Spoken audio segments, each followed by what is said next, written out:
Hello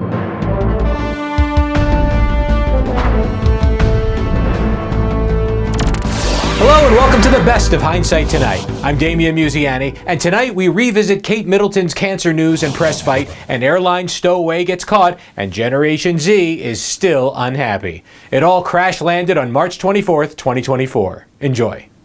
Leading off, media outlets across the globe are being called out for their previous hounding of Britain's Princess Kate Middleton in the wake of her revelation that she's being treated for cancer. With more on this story is recently resurfaced Hindsight Tonight British correspondent Duncan Stewart-Clark. Hey Dunk, welcome back. Where were you? Oh, I bogged off for a bit of holiday in Bedlam, Damian, but it's all sorted now and I'm right as rain. Many thanks for the countless words of encouragement by viewers all over the Hindsight Tonight world. Speaking of encouragement, backpedals are in order as the media pretends they didn't have a laugh at Kate Middleton's expense during her weeks-long disappearance and failed photo edits. Social media exploded with allegations of embarrassing nip and tuck. Stephen Colbert suggested Kate might be getting divorced due to Prince William putting Willie Jr. inside a next-door neighbor, and John Oliver said the future queen might be dead. Of course, now we know the princess is being treated for cancer, but where was her press team during all this? Faffing about? They've equated publicity run around to a bloody Benny Hill video. Still, questions remain, not the least of which centres around the spate of recent illness amongst the royals. Kate was diagnosed with cancer after surgery in January. King Charles had a yearly scheduled doctor visit last month and learned he had cancer. And 6 years ago, Prince Harry married cancer. Unyielding pressure by the media and invasions of privacy may also be partly to blame. There is a reason, after all, why press rhymes with stress. Damian? Thank you, Duncan, and welcome back. Here in the States, another stressful event occurred when a man was able to sneak onto a Delta Airlines flight in Salt Lake City without having a ticket. How? Authorities say that Wycliffe Florzard used his cell phone to capture another passenger's boarding pass and then used it to board a flight to Texas. Smart, right?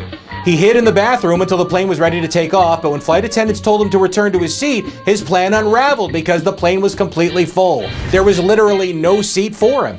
Oh, what's my seat number? Oh, yes, of course. I'm sitting in overhead storage bin 3. Where might I find that?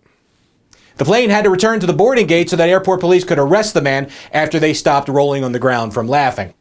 Who's not laughing? Our nation's youth. The annual World Happiness Report shows that the United States dropped from 15th to 23rd among all countries in overall happiness, and the culprits can be found at the end of the alphabet.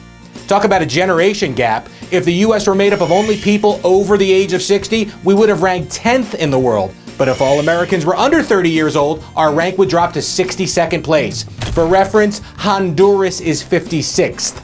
It's like Gen Z is one big Smashing Pumpkins concert audience. And why are Zoomies so gloomy? A USA Today poll says they blame the economy, housing costs, loan debt, politics, social media, climate change, and the Gaza war. Because older people don't have any of those issues, right? But they do have higher health issues, retirement stress, failed hopes and dreams, crushed legacies, disengaged by society, dragged into the woods on sleds and left for wolves. Yeah, Gen Z, tell us again how blue you are. If nothing else, you've shown us all how the person you present to others is so much more important than the person you really are. And that's your news. Have a great week. If you like this episode, let us know, and I'll see you next Sunday with Fresh Hindsight.